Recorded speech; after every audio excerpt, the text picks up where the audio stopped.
Espero que me escuchen bien. Bueno, yo soy Gladys Saá, soy integrante del CEFEM. Estamos hace un año prácticamente convocando a Ateneos Interresidencias, el Ateneo que hoy vamos a desarrollar. Se titula Del diagnóstico prenatal al manejo postnatal, trabajo en equipo. Contamos con la presencia de la doctora Daniela Sarragno, ¿Cómo jefa, les va a todos?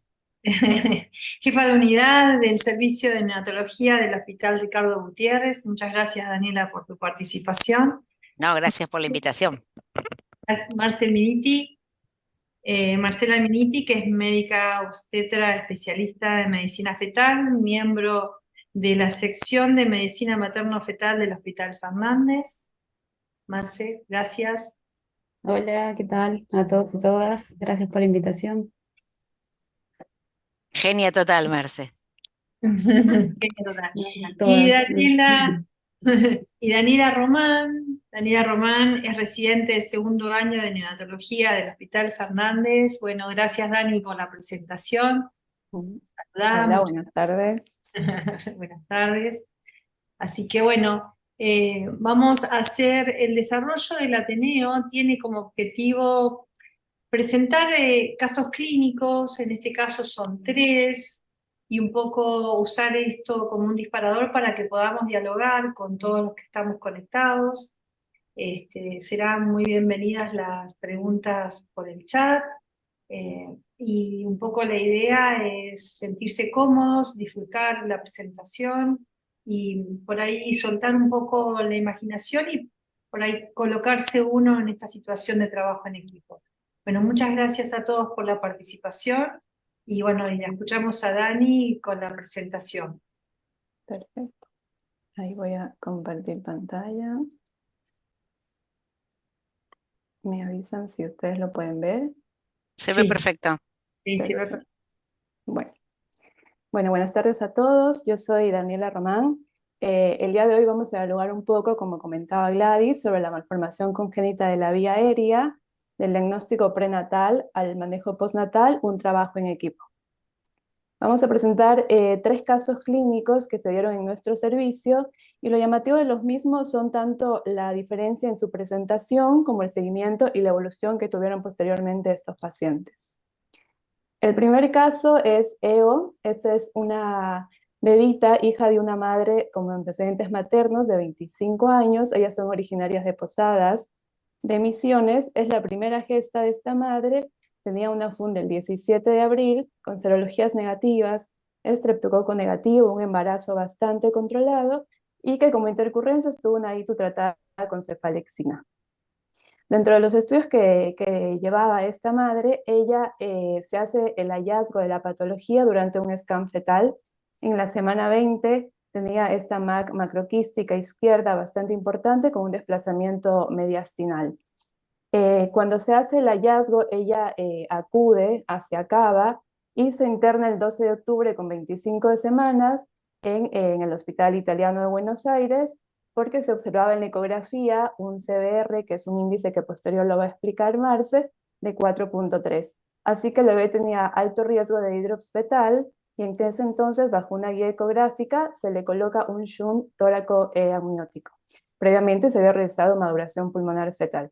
Posteriormente, ella intercurre con un desplazamiento de este catéter, se hace un repique de la maduración pulmonar fetal y se continúa el control ecográfico, pero ya sin hidrops. Cabe recalcar que este primer caso, el screening del primer trimestre, era de bajo riesgo y posteriormente pusimos acá dos ecografías que le hacían el seguimiento a nuestro equipo de perinatología. En estas ecografías seriadas que se fueron haciendo, la bebita ya no presentaba hidrops fetal. Cuenta con un ecocardiograma que es normal, pero sí se observaba esta desproposición por el desplazamiento propio que comprimía la MAC. Bueno, como antecedentes perinatológicos en sí de la bebé, nace el 8 de enero por una cesárea cefálica con una ruptura prematura de 5 horas, con un líquido amniótico claro, un Apgar 6,9, por lo tanto requirió intubación en sala de partos. Nace de 38 semanas con un peso adecuado para la edad gestacional, la talla era acorde y el perímetro cefálico también. Se estabiliza en nuestro neo del Hospital Fernández, se coloca un catéter arterial y venoso y obviamente ingresa en ARM. Podemos ver esta placa acá de tórax, donde visualizamos una imagen radiolúcida bastante importante, más que nada, si bien la patología es del lado izquierdo, pero que desplazaba y comprimía todo lo que era el mediastino derecho. La bebita, después de estabilizada, se deriva hacia el Hospital Gutiérrez, con quien habitualmente trabajamos en conjunto y derivamos nuestros pacientes para la corrección quirúrgica. Bueno, desde la parte, lo pusimos acá por aspectos. En el Hospital Gutiérrez, desde la parte respiratoria, esta es una bebé que llegó con una hipertensión pulmonar bastante severa, requirió ventilación invasiva, ARM por 5 días, ventilación de alta frecuencia por aproximadamente 17 días y posteriormente se fue haciendo el weaning expiratorio. Con la hipertensión pulmonar severa requirió óxido nítrico por 5 días. Se hace un ateneo interdisciplinario y el 20 de enero se realiza la lobectomía superior izquierda. Requirió un tubo de amenazamiento pleural por 11 días. En este caso, la anatomía patológica reveló por la clasificación de Stoker una malformación pulmonar quística congénita de la vía aérea tipo 2, pero no tenía atipias. Desde la parte cardiovascular, debido a la hipertensión pulmonar que tenía, la bebé requirió inotrópicos 15 días, pero por altos requerimientos de altas dosis. El ecocardiograma pulmonar reveló una hipertensión pulmonar severa, un DAP y una función sistólica conservada. Y posteriormente se hacen seriados, y el último que tenemos es este del 22 de enero, con un FOB de 2 milímetros sin repercusión hemodinámica. Desde la parte nutricional, esta bebé, debido a su internación, requirió NPT prolongada, pero al alta se fue con el pecho materno a libre demanda. Las intercurrencias que se presentaron fue una sospecha de sepsis tardía, pero los policultivos fueron negativos, por lo cual suspendió antibióticos. Dentro del screening que hacemos en NEO, el fondo de ojo, OEAS, PPN, eco cerebral y abdominal, fue normal. Podemos ver acá, el segundo caso, es un bebé que nace el 1 de diciembre del 22. Como antecedentes maternos tenemos una madre de 26 años, ellos son derivados de Merlo, es la segunda gesta de esta madre con un parto previo. La FUN era incierta e inicia el seguimiento en nuestro Hospital Fernández a las 23.4 semanas. Las serologías eran negativas y el estreptococo del grupo B fue positivo. En este caso, igual al previo presentado, el hallazgo se hace durante el scan fetal, que sucedió el 14 de septiembre. Se observa en el tórax una imagen heterogénea, ecogénica, era tanto sólido como quística, y ocupaba tanto la totalidad del pulmón derecho y desplazaba también la silueta cardíaca. El screening del primer trimestre también era de bajo riesgo, y posteriormente nuestro equipo de perinatología va haciendo las ecos seriadas.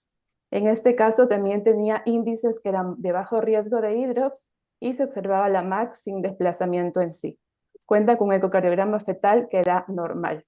Y se internó el 29 de noviembre para un repique de la maduración pulmonar fetal. Esta bebé nace en 2 días más después de este último ecografía del 29 de noviembre, debido a que presentaba un ecodoppler fetal con RCU y patológico. Es así como nace esta bebé por una cesárea de urgencia cefálica, con una maduración pulmonar completa, líquido amniótico claro, Apgar 8-9, y que en diferencia al caso previo requirió solo CPAP al nacer. Ella nace de 34 semanas con el diagnóstico de RCU. Posteriormente pasa a la UCIN, se estabiliza y se coloca en CPAP y un catéter umbilical venoso. Podemos ver esta imagen inicial que le hicimos a la paciente, donde se observa una imagen radioopaca importante del lado pulmonar derecho. Posteriormente de la estabilización la derivamos al Hospital Gutiérrez, con quien trabajamos para la resolución quirúrgica. En este caso, desde lo respiratorio, la paciente solo requirió ventilación no invasiva, CPAP y CAFO, por 8 días. Fue evaluada también por el servicio de cirugía y debido a que la paciente tenía estabilidad respiratoria, se decide realizar un ataque de tórax para valorar la lesión. Se ve esta lesión, como pueden ver en las imágenes acá en el corte axial, una lesión multiquística en el lóbulo inferior del pulmón derecho, que se encontraba parcialmente ocupado. Y algunas imágenes eran compatibles con la malformación adenomatoidea quística. El parénquima pulmonar remanente impresionaba aumentado de densidad, pero en este caso se decidió la conducta quirúrgica diferida debido a esto que ya mencioné, la estabilidad respiratoria de la paciente. La idea es operarla a los 6 meses de edad corregida y lleva el seguimiento por los consultorios externos de cirugía del Hospital Gutiérrez. Desde la parte cardiovascular, ella no requirió inotrópicos, se realizó un ecocardiograma que tenía un DAP mínimo, un FOB de 2 milímetros y con una función sistólica ventricular conservada. Requirió NPT solo por 1 semana y al alta también se fue con aportes de pecho materno a libre demanda. El screening, fondo de ojos, OEAS, PPN, ECOS fue también dentro de límites normales. Esta es la bebita, que en realidad era del primer caso, pero se nos movió la diapositiva. Nada, vemos con la estabilidad que pese a lo que requirió inotrópicos, la hipertensión pulmonar severa, se fue bastante feliz del Hospital Gutiérrez. Bueno, y el último caso que tenemos acá es en realidad un feto muerto. Como antecedentes tenemos una madre de 21 años, ella fue derivada de Merlo igual. El diagnóstico se hace como un hallazgo en el scan fetal, se observa una MAC mixta derecha con desplazamiento mediastinal. La FUN, si bien era incierta, fue un embarazo controlado con serologías negativas. Los estudios que se hacen en el screening del primer trimestre era de bajo riesgo y se van haciendo los controles que habitualmente se suelen hacer semanales o bisemanales dependiendo de la severidad del CBR. La paciente evoluciona con una citis severa, polidrácnios y fallece posteriormente a las 26.1 semanas por un hidrops fetal que no dio tiempo a hacer nada. Bueno, estos serían los 3 casos que tuvimos en nuestro servicio.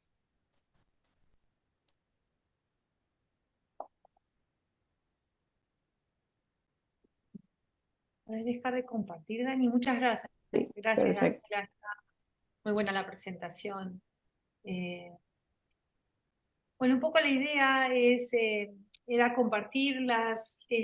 Son 3 casos bastante distintos en cuanto al inicio y al final, ¿no?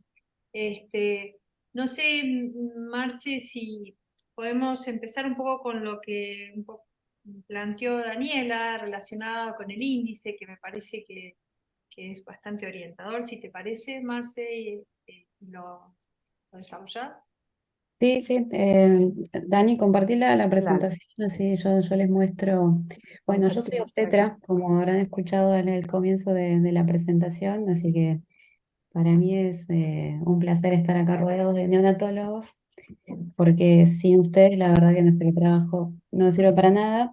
Pero bueno, les quería mostrar un poco qué es lo que nosotros hacemos, qué es lo que vemos en el feto.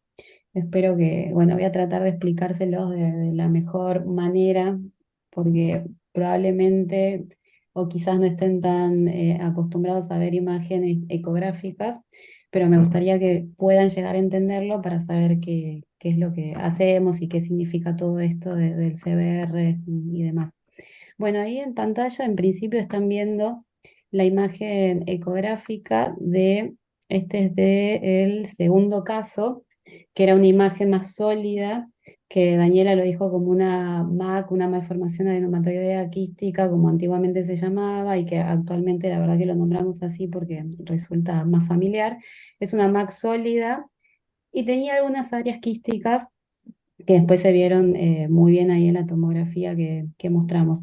Entonces, lo que están viendo en la pantalla ahora es hacia la izquierda, es un corte axial del tórax, es como una rebanadita que cortamos del tórax, a donde se ven si yo le señalo con mi flecha no lo ven, ¿cierto? No. Bueno, hacia arriba está la silueta cardíaca, que está un poco desplazada, y hacia abajo ven la medida, esas mediciones, los caliper que están midiendo, como esa imagen sólida, ecogénica, que es la lesión pulmonar. Y hacia la derecha, en la foto de la derecha, lo que ven es esta lesión pulmonar, pero de una vista longitudinal. Entonces, lo que se hace es medir 3 diámetros de esa lesión pulmonar, un anteroposterior, un transversal y un longitudinal. La siguiente, Dani.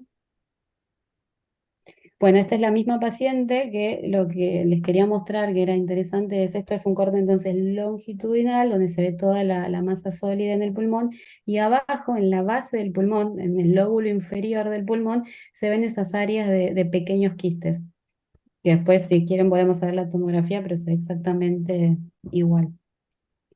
La siguiente. Bueno, y este es otro caso, este es el primer caso que presentó Daniela, que también es una lesión pulmonar, también es una MAC, pero es distinta, porque si pueden ver la diferencia, son grandes quistes. Esta es la que llamamos MAC macroquística. Esta lesión era particularmente muy grande, tenía muchos quistes, por supuesto que eso desplaza el mediastino, desplaza la silueta cardíaca y eso es lo que va a generar a la larga el hidrox fetal que ustedes conocen como hidrox y por supuesto, bueno, polidramnios y todas las complicaciones posteriores.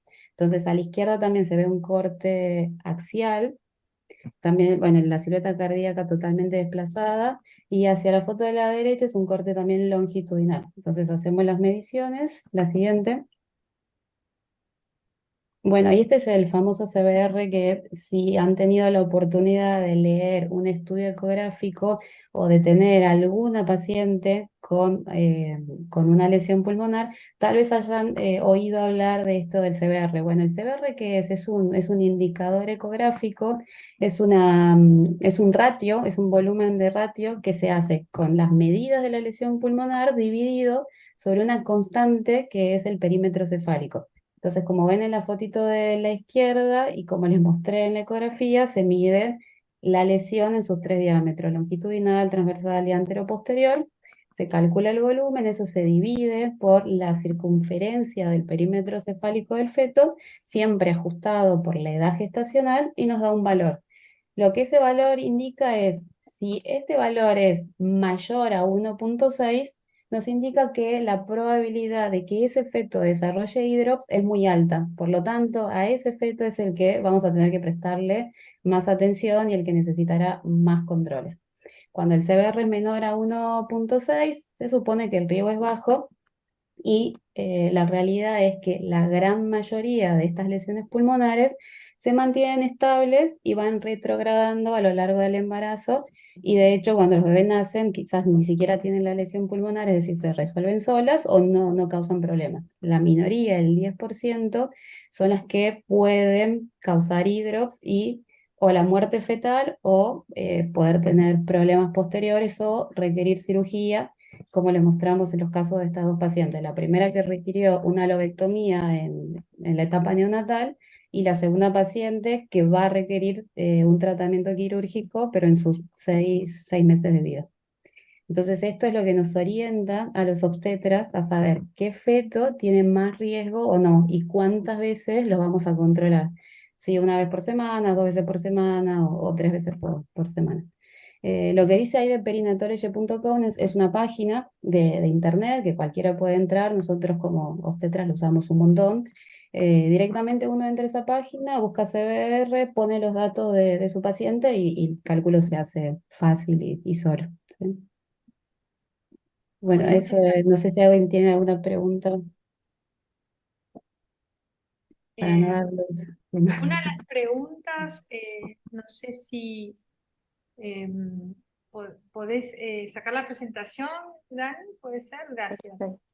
Eh, una de las preguntas, un poco para Daniela, que está en el chat, pero del WhatsApp, digamos, ¿qué les parece, de acuerdo a la presentación neonatal, Daniela Satragno, qué es lo que te parece que desarrollan, o digamos, un poco para transmitirle a los residentes, qué es lo más temeroso, lo más ¿Qué es lo que nos preocupa?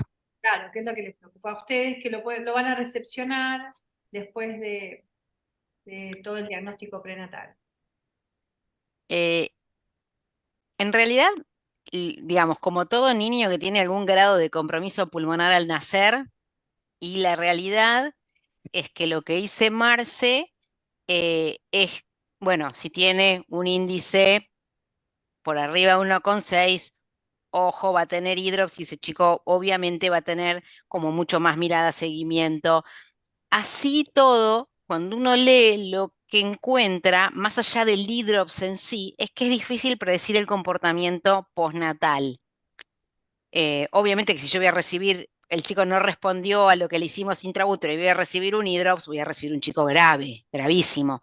Pero más allá de eso, en general, aunque no tenga hidrops, es difícil predecir cómo se van a comportar. Por el cual me parece que la primera cuestión es, yo le llamo el operativo comando de sala de parto, ¿no? O sea, es preparar todo para recibir un chico grave. Más allá de que haya algunos, como vimos ahí en esta variedad de los 3 pacientes, que se comporten, ¿no?, más benignamente o con más compromiso. Lo llamativo de estos 3 pacientes es que los 3 se dieron medianamente al mismo tiempo. Entonces teníamos 3 bombas de tiempo casi al mismo tiempo. Eh, y de hecho se comportaron bien distinto, ¿no?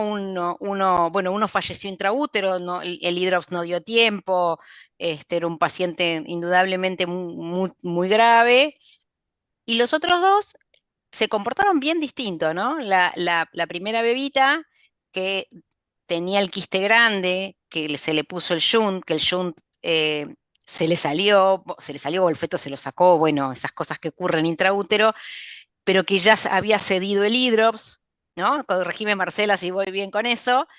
Y Sí, sí. cuando nació requirió mucha soporte ventilatorio, de asistencia respiratoria, de hipertensión pulmonar.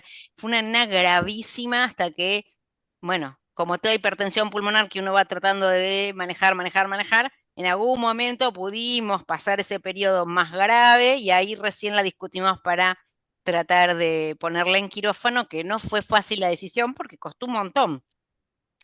Tanto es así que costó que no tiene imagen de TAC previa a la cirugía porque era un operativo muy complejo llevar la tomografía, ¿no? Son chicos que hay que llevar ventilados, el tomógrafo, piensen que el tomógrafo es frío, bueno, se complica el monitoreo adentro de todos esos tipos de equipamiento, digamos, ¿no? Por, por una cosa o por la otra se complica. Entonces, bueno, nada, por eso esa bebé en particular no tiene una imagen de tomografía previa. Siempre uno intenta tener una imagen para que los cirujanos tengan un poquito más de, digamos, de mapeo topográfico, si bien eh, tienen, bueno, desde lo prenatal, las placas y todo eso, pero bueno, siempre si se puede se intenta eso. Pero yo creo que lo principal y a tener en cuenta es cómo yo hago para preparar todo, para minimizar el desarrollo de la hipertensión pulmonar en lo que puedo.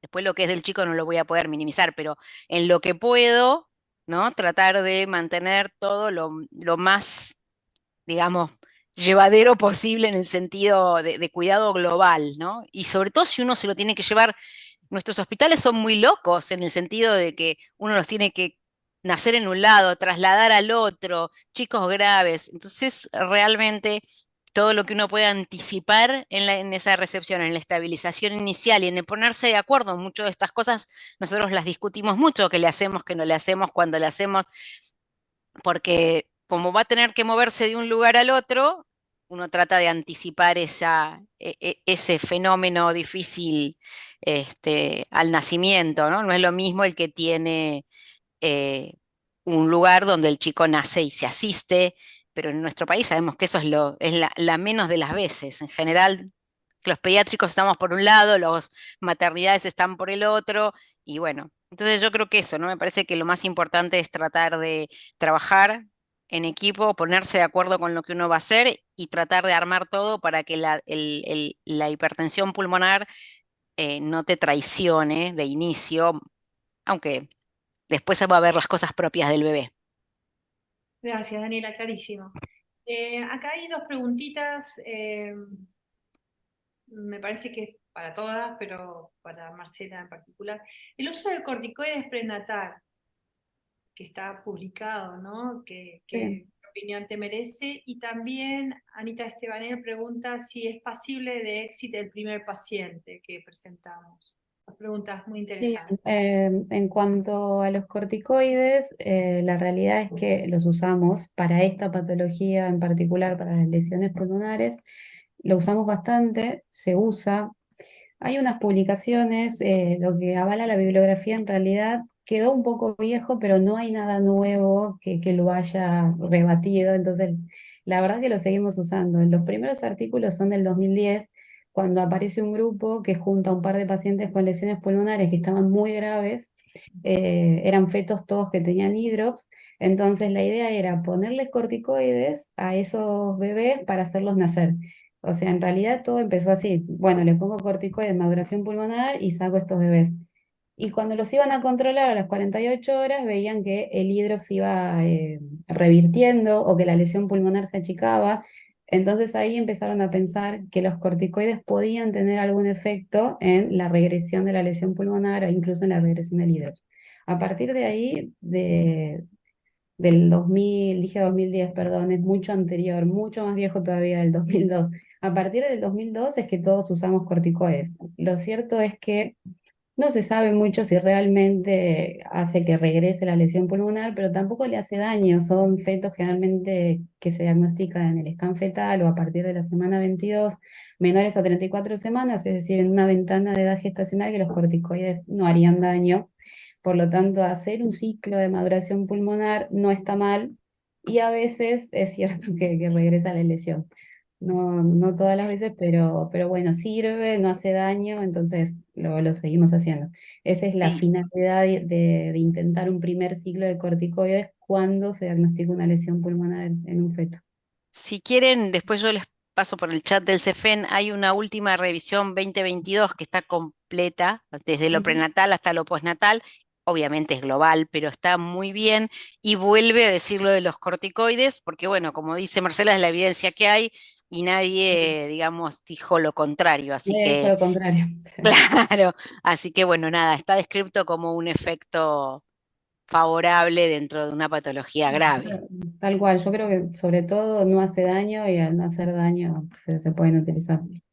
Eso es con Y respecto a la primera. Y la segunda pregunta, ¿querés agregar algo, Gladys, de los corticoides? no, Ah, para ok. nada, clarísimo.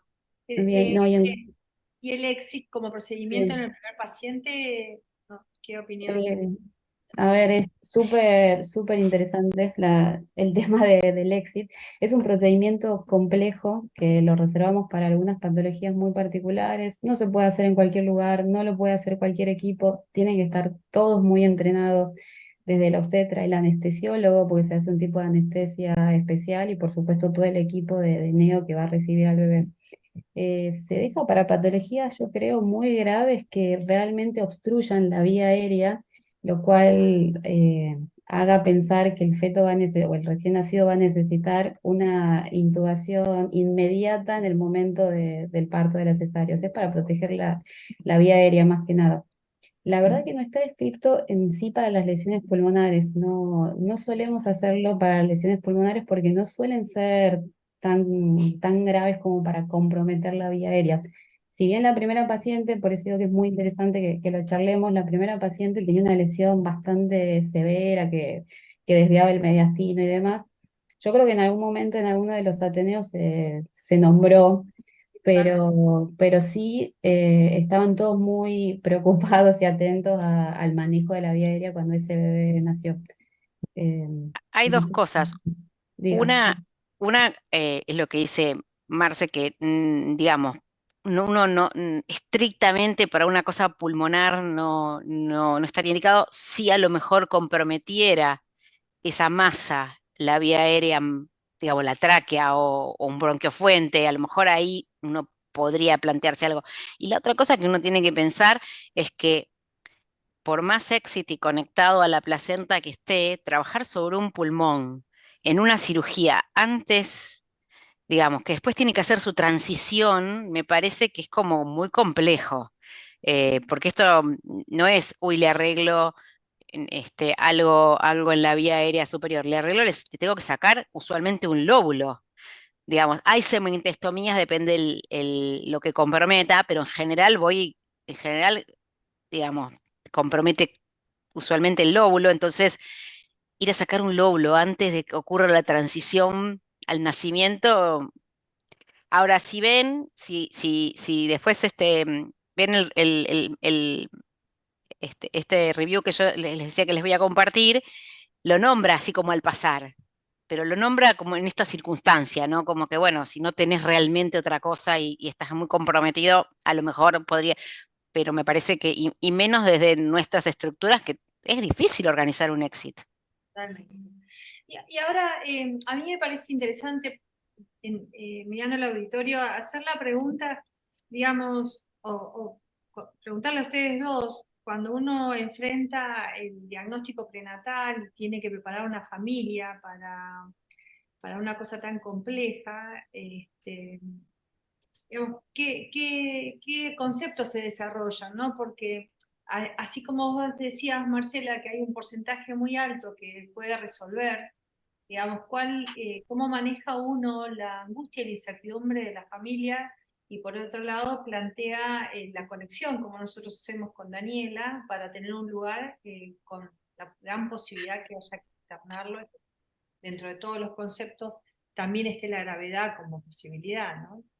O sea, cómo abordan el tema del consejo hacia las familias, y qué cosas le comentan, cómo lo desarrollan. A ver, la realidad es que lo primero que le transmitimos a la paciente y a la familia es que el 90% tiene un comportamiento benigno, si se lo quiere llamar así. El 50% desaparece, el 40% se mantiene estable y muy pocos requieren tratamiento quirúrgico postnatal, muy poquitos de esos. Es decir, que el 90% va a andar bien. Lo que hay que transmitirle a la paciente es que es una patología rara, que no se asocia con otras malformaciones habitualmente, que no se asocia con síndromes genéticos, que no se asocia con aneuploías o problemas de cromosomas habitualmente, y que tiene un curso dentro de todo benigno, en el 90%, que es un montón. Obviamente hay que aclararle que hay un 10%, que es la minoría, pero que puede existir, que puede ser más grave, que puede desarrollar desplazamiento del mediastino, hidrops, y que en el caso de hidrops hay algunos tratamientos intrauterinos que son raros, pero se pueden hacer. Por ejemplo, el primer caso que requirió un shunt tóraco-amniótico, y que eso va a favorecer la desaparición del hidrops y mejorar el pronóstico. O sea, que existe, que la posibilidad existe, y que el 10% entonces podría empeorar. Y que hay algunos muy poquitos que van a requerir un tratamiento quirúrgico, como las dos primeras pacientes, ya sea en el periodo neonatal inmediato o en los primeros 6 meses de vida, pero son bebés que, bueno, eso lo van a decir mejor ustedes o Daniela, que son bebés que después andan bien después de la cirugía, no tienen mucha morbilidad, ni a corto ni a largo plazo. Entonces creo que eso es lo más importante de transmitirle a la familia. Bueno, por supuesto que siempre cuando alguien diagnostica una malformación fetal, es un problemón para la familia, para la paciente que esperaban un embarazo totalmente normal. Y para eso, lo que decimos siempre, es importante todo el manejo perinatal. Nosotros tenemos dentro del equipo a la doctora, eh, a Grace, a la doctora Basso, se me fue el apellido, que hace todo un apoyo también psicológico, por decirlo de alguna manera, donde tienen un soporte importante, tanto para la paciente y la familia, como para nosotros obstetras y para los neonatólogos que van a recibir al bebé también. No, y una de las cosas más importantes que hacemos es que las pacientes vienen al niños, nosotros, bueno, nos sentamos con ellos, charlamos de las posibilidades, de lo que ya sabemos, les decimos que conocemos a su bebé, que los charlamos todo el tiempo, que sabemos cómo está, y les mostramos la unidad, si hay algo parecido internado. Bueno, nada, les decimos que ahí hay otro bebé que tiene una cosa parecida o lo mismo, y eso también ayuda un montón en tranquilizar a la familia, digamos, dentro de lo que es uno puede digamos, pero es eso. Ahora, después, obvio que uno nunca puede decir 100% todo va a estar bárbaro, pero bueno, la realidad es que la mayoría de estos chicos, muchos las lesiones retrogradan intraútero, otros no. Y la otra cosa es que si el chico muchos de estos chicos están asintomáticos, ¿no? Acá justo no vimos ninguno de los asíntomas. Bueno, sí, en realidad tuvo pocos síntomas, el segundo bebé, pero esos asintomáticos se esperan. Este segundo caso, nosotros todavía no lo operamos, todavía no llegó a los 6 meses, está ahí cerquita de los 6 meses, y la cirugía se difirió. O sea, ese chico sí tuvo una imagen, lo discutimos, qué sé yo, y como la verdad que incluso podía comer bien, succionaba perfecto, tomaba la teta y qué sé yo, decidimos control ambulatorio estricto y nada, y se operará programado, que nunca, digamos, que nunca es el mismo riesgo, ¿no? Operar un neonato que operar un chico de 6 meses. Entonces, si se puede esperar, se esperará, y si no, será como la otra bebé que, nada, requirió cirugía de inicio, pero muchos salen de la unidad sin, digamos, con el control y sin la cirugía inmediata. Por ahí los secuestros sí te dan un poco más el secuestro se tiende a operar un poquito antes que la malformación adenomatoidea quística si no está sintomática, porque el secuestro tiene un vaso, tiene algunas otras implicancias. Y el siguiente comentario con respecto a las malformaciones adenomatoideas quísticas pasando el tiempo, hay como toda una línea que aboga porque estas tipos de malformaciones a largo plazo pueden malignizar, por eso se controlan y se operan aunque estén asintomáticas más adelante. Esa es la razón eh, de operar las MAC que están asintomáticas. Buenísimo, Dani. Pregunta Majo Fatore, ¿cuál es la experiencia de comunicaciones interdisciplinarias en el equipo perinatal? Mm, Bueno, es lo que estábamos charlando, ¿no? Creo, hace un ratito un poco de eso. Creo personalmente que nuestra unidad, nuestra sección, la comunicación funciona bastante bien. Bueno, algunas veces tenemos nuestros desencuentros, pero es normal, por supuesto, de un equipo donde se discuten conductas. eh, pero a lo largo de estos años creo que cada vez se hace más fuerte. Y es importante también tener paciencia, no se hace de un día para el otro, lleva sus años, implica muchos actores en la misma escena de diferentes especialidades, pero bueno, no hay que olvidar siempre que el fin es el bienestar tanto del bebé, del feto y de la paciente. Y creo que, bueno, es súper importante a medida que se pueda. A veces yo entiendo que mucha gente va a decir, bueno, pero yo estoy solo, no, me es imposible, no puedo hablar con el obstetra, no sé ni quién es el obstetra, o no sé dónde derivar el paciente. Es difícil y por eso digo, hay que tener paciencia y bueno, siempre depende. Nosotros vivimos en Capital Federal, creo que hay gente de toda la Argentina, ¿no? Capital Federal por ahí es una burbuja, entiendo que en el interior, en otras provincias, la cosa se hace más difícil, pero bueno, hay que intentarlo, hay que tener siempre canales de derivación, teléfonos, siempre estamos abiertos a que nos llamen, a que nos consulten, que nos manden un mail, lo que sea, para poder hacer más fácil el trabajo. Pero sin duda, siempre que exista un equipo perinatal, la cosa va a salir un poco mejor.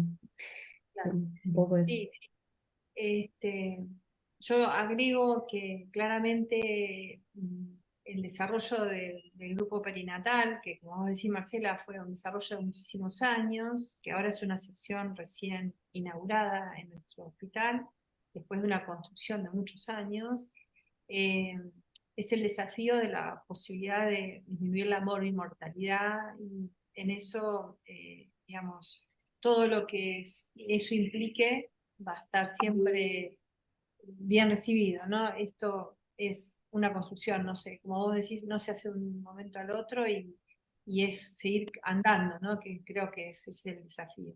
Majo también pregunta si estos pacientes con, por ejemplo, con MAC, deberían estar incluidos en la profilaxis prealta de anticuerpos monoclonales para sincicial respiratoria. Ahí Qué pregunta. yo puedo contestar un poquitito, Majo, pero en de las indicaciones, porque estamos en el grupo de revisores, las malformaciones que incluyen patología de la vía aérea, se supondría que están incluidos. Si dan sintomatología crónica, deberían estar incluidos. Sí, Daniela, ¿ibas a comentar algo? No, sé que es una pregunta difícil, no está así como oficial. Vieron que con el problema de las coberturas de estos monoclonales, el tema es el costo y el tema es de dónde uno lo consigue. Y si esto viene, por ejemplo, de, qué sé yo, del ministerio, tiene guías muy estrictas, a este le puedes dar, a este no, este entra, este no entra, eso lo saben ustedes mejor, Majo, que nosotros. Y ahora, un chico de estos que tiene un cierto, por más que esté asintomático, tiene un cierto hándicap respiratorio, un sincicial en pleno invierno y puede llegar a ser un estrago. Eso es cierto. Em, Yo creo que la patología pulmonar o respiratoria o de vía aérea superior crónica termina siendo finalmente una indicación, ¿no? Más tarde o más temprano. Pero bueno. Yo quería preguntarte, Marce, también, o que nos comentes, ¿cómo es el tema de colocar un Zoom? ¿Es un procedimiento fácil, complicado, requiere mucha experiencia, es de abordaje relativamente sencillo? Este, Ok.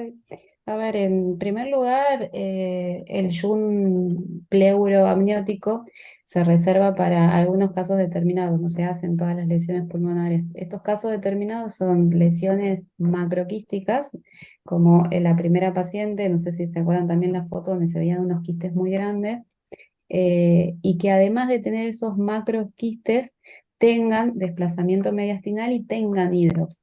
Sería como un tratamiento para el hidrop, por decirlo de alguna manera. No se hace entonces en todas las lesiones pulmonares.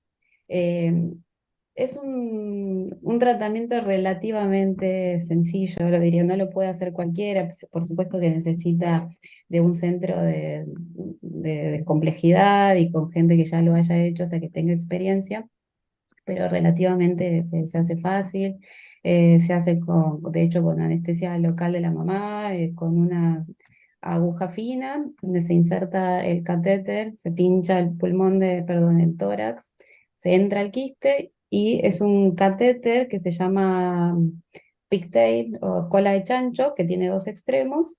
Un extremo queda del lado del quiste y el otro extremo queda hacia la cavidad amniótica. Entonces lo que hace es drenar ese quiste para que la masa, para que se achique y por supuesto no genere desplazamiento mediastinal y se mejore el hidrox. Ese es el objetivo en ese caso.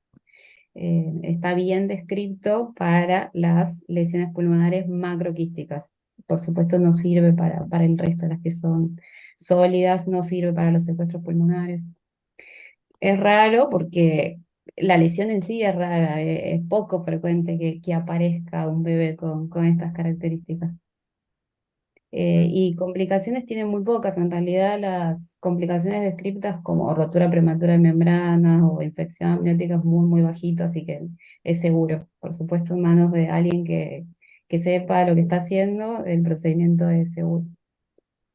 yo ¿Quieren que les tenía muestre sugestión una para... foto? Hay una fotito ahí del catéter, si Sí, querés, Dani, y ponerle. dale, que va a ser bastante ilustrativo.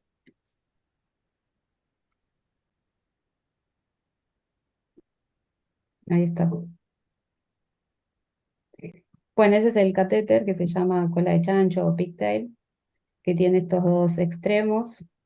Y a la derecha, bueno, a modo ilustrativo, ahí en la fotito se ve una aguja fina, como una camisa, donde se introduce el catéter hacia el tórax del bebé y en este caso hacia el quiste, para dejarlo ahí entre el quiste y la cavidad amniótica. funciona bastante bien y lo que pasa siempre es que el bebé se lo saca. Eso pasa indefectiblemente. Por algún movimiento, o lo que sea, se lo terminan sacando. Por suerte, en esta primera paciente que mostramos, el hidrop ya se había resuelto, había mejorado, se había resuelto, la lesión había mejorado muchísimo y después se lo sacó el bebé al catéter, así que no hubo problema con eso. Y ahí en el video pueden ver cómo entra la aguja hacia el tórax del bebé y esa imagen anecoica líquida que ven ahí es el quiste de la lesión pulmonar.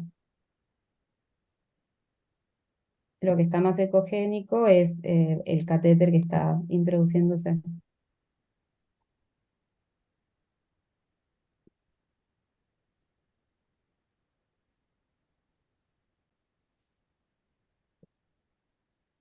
Hay otros tratamientos, por ejemplo, para los secuestros pulmonares. Acuérdense que el secuestro pulmonar se diferencia porque tiene un vaso nutricio que va directamente desde la aorta a alimentar el secuestro. Entonces, lo que se ha intentado hacer con los secuestros es entrar con una aguja hacia el vaso nutricio y quemar con un láser el vasito, o obliterar el vaso para que el secuestro no crezca más. Bueno, y ahí ven el catéter que quedó perfecto, no sé si lo llegan a ver, eso que se ve bien, bien blanco, bien ecogénico, es el catéter que está puesto entre el quiste y la cavidad amniótica, y incluso se ve cómo sale líquido, ¿lo ven? Va saliendo líquido del quiste. Entonces eso hace que se achique la lesión, que mejore el mediastino y que mejore la insuficiencia cardíaca, que es lo que genera el hidrops. Se Buenísimo. ve perfecto ahí como ven. Buenísimo. Parece sencillo, Marce, parece sencillo. Parece fácil, sí.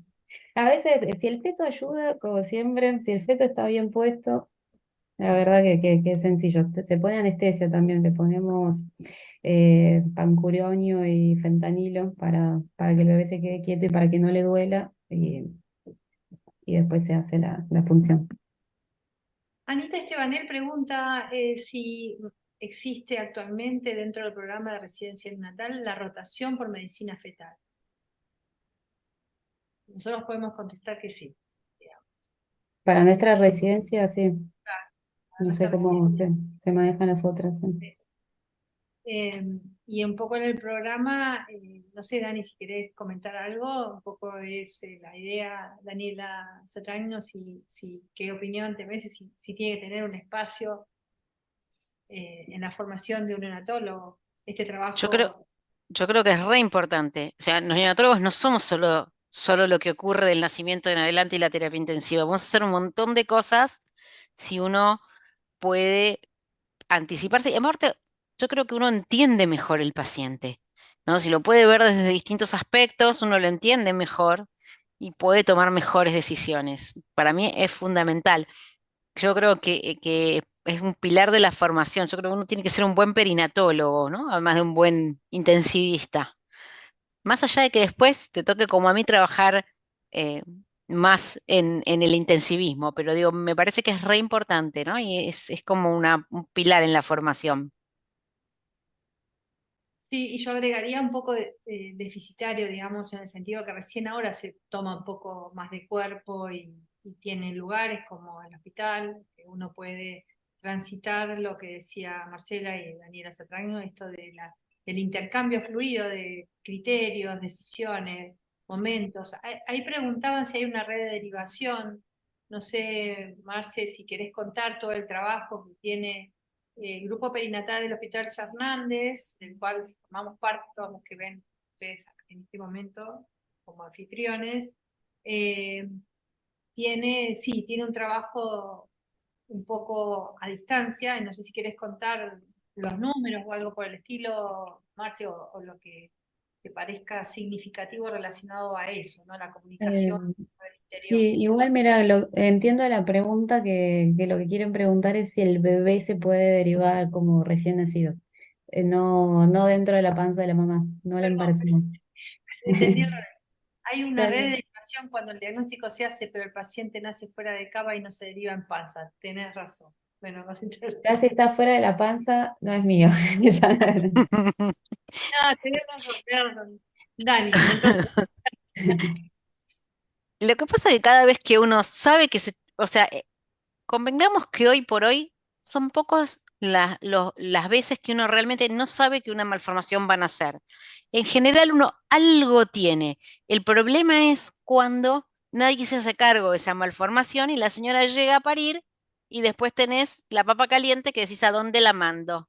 Entonces andás, y nos vamos a entender, anda llamando por teléfono, a ver quién tiene una cama, quién me puede dar una mano con este paciente. Y la verdad que entonces el traslado es un traslado más difícil, la anticipación de la que hablábamos, de que estos pacientes se benefician, no está.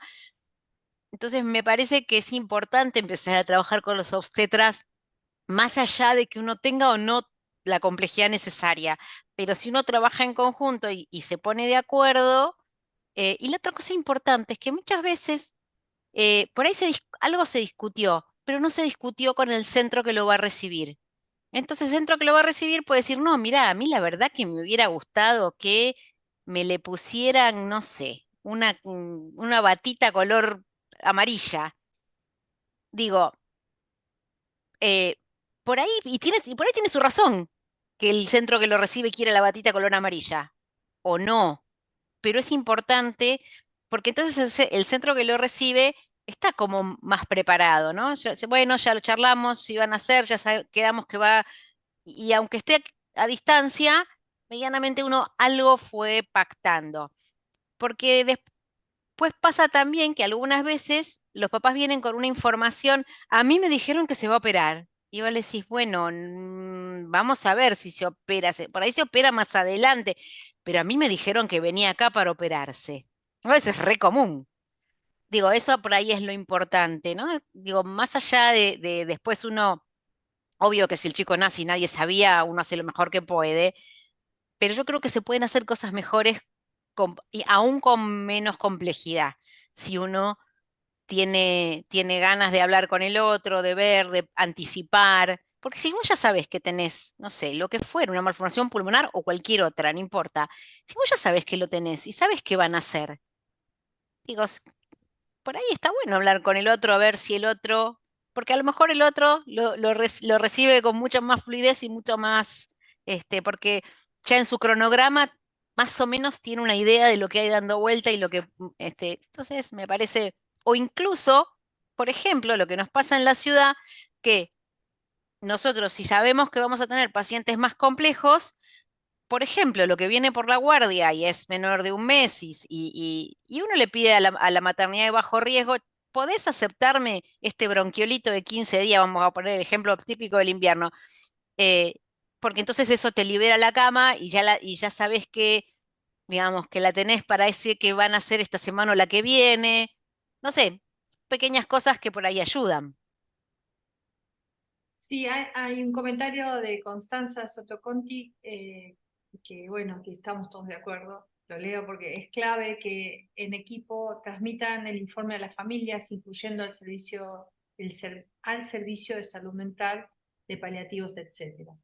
Sí, nosotros somos un grupo bastante grande, donde, bueno, algunos roles están bastante preestablecidos, son exclusivos para el grupo perinatal, así que es un poco, sí, todo lo que cuenta o dice Constanza está, por suerte. Y yo solamente, así en el contexto de las reflexiones que estamos haciendo, si puedo hablar de cardiopatías congénitas, capaz que es uno de los temas que más conozco y he leído relacionado con las redes. Claramente la mortalidad tiene que mejorar porque si hay red y hay comunicación y hay transmisión de conocimientos, porque en realidad lo que sucede en la consulta a distancia que también hay una transmisión de conocimiento hacia el equipo tratante para poder, como dice Daniela, asistir al paciente y recibirlo en tiempo y forma. Eso claramente ha disminuido la mortalidad y la morbilidad, pero fundamentalmente la mortalidad porque que nazca un paciente, ¿no? Sin diagnóstico prenatal lo pone en riesgo porque uno no puede entender rápidamente la patología, ¿no?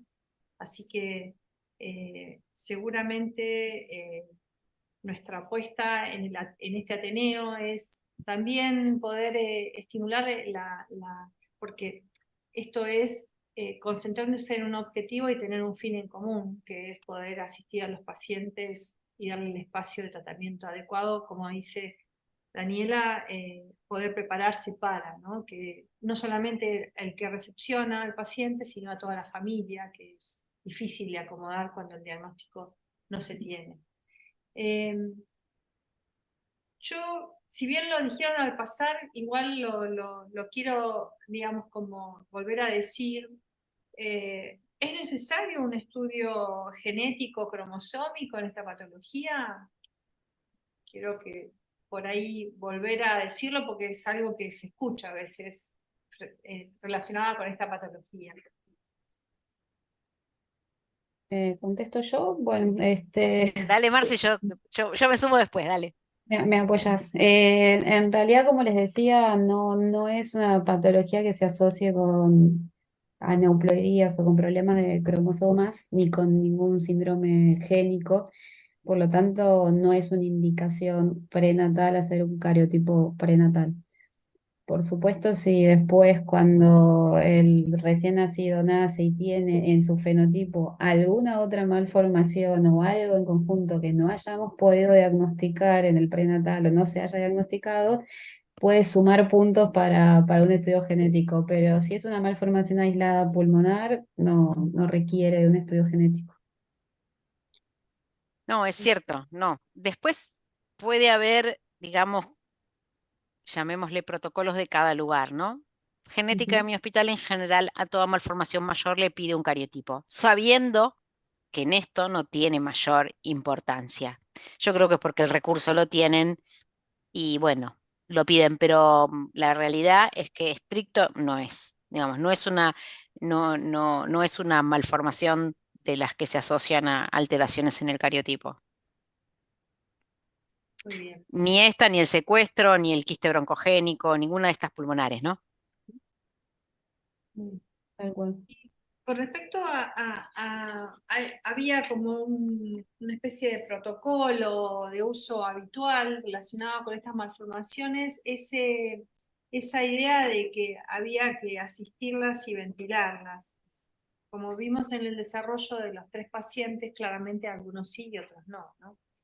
Eh, de acuerdo a tu criterio, Daniela, digamos, obviamente sacando la hipertensión pulmonar, ¿no? Digamos, qué consejos darías en la recepción de un paciente que está relativamente bien, porque hay como una tendencia a intubarlo, no sé qué te parece a Mm. vos, o No, asistirlo con asistencia respiratoria mecánica, como para cuidarle la vía aérea, ¿no? si bien no es una malformación que se vaya, entre comillas, a inflar cuando uno lo ventila, en general eso no ocurre, es vía aérea muy displásica y si son quistes grandes es bien proximal porque es bastante más precoz en el embarazo, em, tiene mucho que ver con el desarrollo embriogénico, ¿no? Yo creo que uno tiene que ser razonable y hacer lo que el paciente requiere, digamos.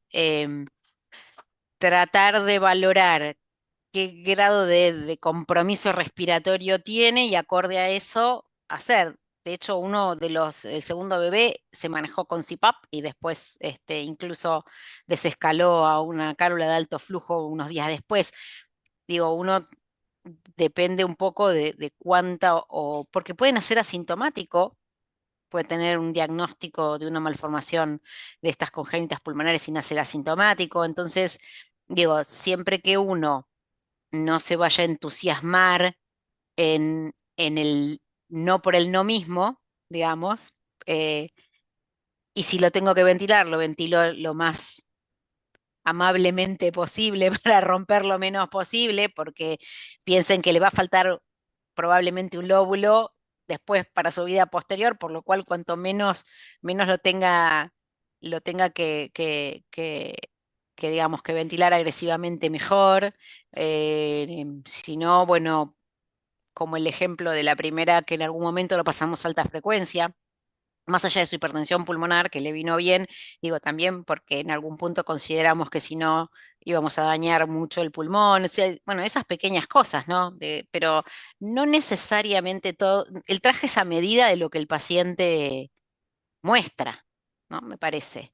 Si el paciente está bien, está estable y no tiene una gran dificultad respiratoria, bueno, a lo mejor uno sabe que tiene algo en el pulmón y esa es la ventaja.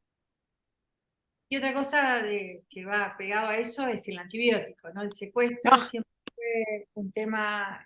¿Qué opinión te ofrece los antibióticos y especialmente el secuestro o cualquier otra malformación? nosotros en general no los medicamos si no tenemos una razón absolutamente fuerte para medicarlos, digamos, y sobre todo estos chicos, digamos, en líneas generales son partos, son nacimientos, pero muy recontra arreglados, entre comillas, ¿no? Digamos, no son chicos que nacen así y vos no sabés. Entonces, digo, a ver, si uno tiene alguna sospecha por alguna razón en particular de antecedente materno, una mamá que vino, no sé, con una infección urinaria, algo que justifica que uno dice, bueno, a lo mejor, pero si no, un acorio, que uno dice, bueno, esta mamá además le agregó un acorio, pero son embarazos generalmente tan seguidos, tan controlados, en principio uno no debería, ¿no? Bastante que le vas a tener que poner la profilaxis prequirúrgica si te va a tocar operarlo y demás. Todo, para mí, tenemos que salirnos del esquema que teníamos tradicionalmente de, uy, yo le pongo los antibióticos, los discuto después. A hoy por hoy es con bastante más elementos. No, tengo que ser racional en lo que pongo, porque esas 48 horas de antibióticos no son gratuitas, ¿no? Y ahí nos vamos a ir a la microbiota y no nos dispersemos. Pero digo, nada, me parece eso. A mí me parece que uno tiene que ser muchísimo más reflexivo hoy para poner antibióticos que lo que éramos cuando nosotras nos entrenamos, que le poníamos antibióticos a queso y dulce a todo el mundo.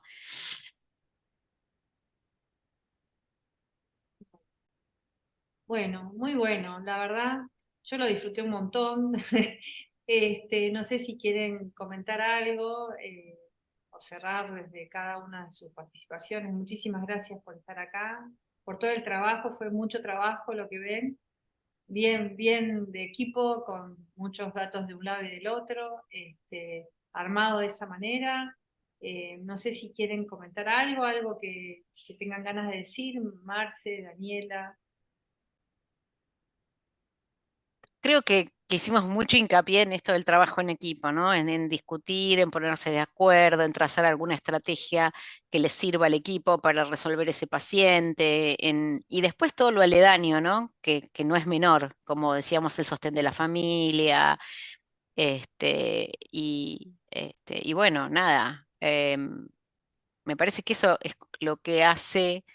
Más allá de que después, bueno, hay cosas que pueden pasar, como este otro bebito que se murió intraútero, bueno, que tuvimos como mucha mala suerte, porque, pero bueno, eso, ¿no? Como rescatar eso, me parece. Marce. Bueno, yo pasé ahí el mail de la sección, así que estamos siempre abiertos y dispuestos a recibir consultas, ya sea para derivar o no. Si tienen alguna duda o consulta, me parece importante siempre tener como alguien a quien poder consultarle. Así que su consulta no molesta, estamos para eso. Eh, y bueno, siempre está bueno tener alguien de confianza nada, que les pueda dar una mano. Así que ahí tienen el mail, estamos abiertos a lo que quieran, a consultas, a dudas, a sugerencias. Y la otra cosa que para perderle el miedo a las malformaciones y a la recepción, que hablábamos hace un ratito de las malformaciones, yo creo que, bueno, que es importante también un poco entrenarse en cómo se cuidan estos chicos, ¿no? Porque es lo que te ayuda en la sala de partos a sentirte más o menos tranquilo. Bueno, vos ya sabes lo que pasa con una gastrosquisis y bueno, entonces ya vas a saber que, digamos, pues, que si te toca recibirla, qué cosas le vas a prestar atención, con qué no. A mí me cargan porque yo siempre digo que hay que revisar el anillo de la gastrosquisis para ver si es chico y si no animarse y hacer como una mini epicio y abrirlo si es chico para cuando llegue al lugar el pobre intestino no esté más sufrido de lo necesario. Bueno, esas pequeñas cosas, por ahí está bueno esto de salirse un poco del cuidado del prematurito y del que está, que obvio que a todos nos gusta, pero digamos, cómo aprender, porque si bien no es la patología más frecuente, hoy por hoy, las malformaciones sí son las que se llevan la mayor mortalidad. Entonces me parece que es importante desde ese lado, vamos, perderles el miedo para, si uno no va a trabajar en un lugar que resuelve quirúrgicamente, pero por lo menos sí saber qué hay que hacer en sala de parto para, nada, hacer lo mejor posible que uno le pueda ofrecer. Bueno, y nada, yo muchas gracias y solamente terminar con esta frase. Creo que todos podemos hacer equipo. También nosotros estamos en un lugar, creo, de privilegio acá en Cava y la idea de esto es estimular a todos a empezar a ver, a mirar fuera de la terapia intensiva, como dice Daniela, un poco levantar la vista y mirar desde un poco antes de la terapia intensiva, no mucho antes, y poder acompañar un montón de familias que, bueno, que transitan también entre nosotros con un abordaje distinto. Creo que esa fue nuestra misión en este Ateneo, un poco mirar que todos lo podemos hacer, que no solamente Cava lo puede hacer. Así que es una invitación a todos los que nos están escuchando. Muchísimas Y gracias. los Perdón. obstetras no son nuestros enemigos. No, no, somos amigos. Es Gracias, Danielita imposible. Román, gracias, no me olvido de vos, gracias por tu presentación impecable. No, gracias, gracias a todos y también gracias al CEFEN, nada, porque cada día nos construimos más también con todos estos Ateneos. Gracias. Bueno, un abrazo a todos. Gracias por estar. Gracias. Adiós. Recording stopped.